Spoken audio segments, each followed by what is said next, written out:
Bonjour, aujourd'hui on est avec Daniel Simard, entraîneur professionnel. Aujourd'hui on voit l'alimentation qui est un point très important. On sait que nous en compétition, c'est pas toujours évident de bien manger, on manque de temps. Donc on va voir l'importance de la planification, les aliments suggérés et les aliments à éviter. Exact. Le premier point est très important, c'est la planification. Je dirais que c'est une erreur que je vois souvent, peu importe le domaine sportif, c'est que les gens n'ont pas planifié d'avance les repas qu'ils vont avoir besoin. Fait qu'une des stratégies dans votre cas, ça sera De prendre une petite demi-heure dans notre semaine, de préparer des choses rapides. Exact. Prioriser aussi des aliments qui sont digérables facilement par l'organisme, qui apportent de l'énergie facilement, sans nécessairement être un repas traditionnel. Je vous donne quelques exemples. Ça planifie quelques fruits différents. Ça traîner des boissons énergisantes, des boissons sportives, disons plus. Après ça, de préparer des barres de protéines maison, exemple. C'est vraiment pas long à préparer. J'en ai préparé moi-même, ça prend environ 5 minutes, mais on peut choisir des aliments qu'on met dedans selon Exact. ce qu'on aime. Je vous lance une petite recette rapide comme ça.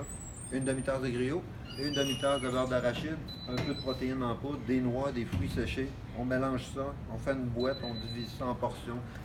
C'est prêt. Par contre, il y a des gens qui n'apprécient pas beaucoup là, ce genre d'aliments-là, ou ce fameux mélange-là de boîtes. Disons-le, au niveau visuel, ça crée une texture un peu étrange. Par contre, au goût, c'est très bien. Ça serait de planifier vos repas, des repas normaux. Poulet, steak haché, riz, légumes. Par contre, de diviser ça en plus petites portions pour que ça soit mangeable plus rapidement. Pas obligé de s'asseoir là, pendant 30 minutes parce que parfois, la question de logistique, on n'a pas vraiment le temps. Non, exactement. Après ça, On a des aliments, je crois, aussi à éviter. Exact. Dans les choses à éviter, ça va être, comme on l'a déjà mentionné, les repas très copieux. Exact. Ou sinon, si vous mangez des repas en grosse quantité, ça va être de les manger quelques heures avant. 1h30, 2 heures avant une performance.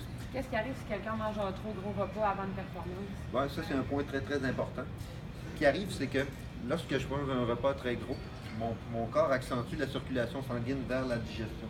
Ça veut dire que mon corps va être privé de ce sang-là pour fournir l'énergie que j'ai besoin dans les segments.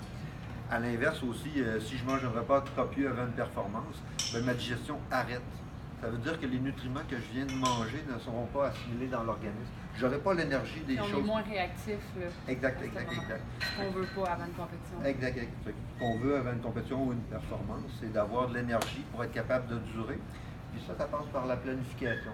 Éviter aussi, je dirais, l'alcool, les aliments extrêmement sucrés comme, pas le Gatorade, mais le Gatorade, on doit être stratégique. Les barres de chocolat, les choses. Exactement, c'est comme ça.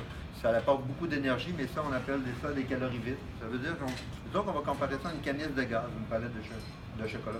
Je mets un aliment dedans, bouf, il n'y a plus rien après. Fait qu'on est mieux de prioriser les aliments qui se digèrent facilement, mais qui donnent de l'énergie sur une plus longue période. C'est super intéressant. Merci beaucoup, Daniel. On se revoit dans une autre capsule. Ça fait plaisir.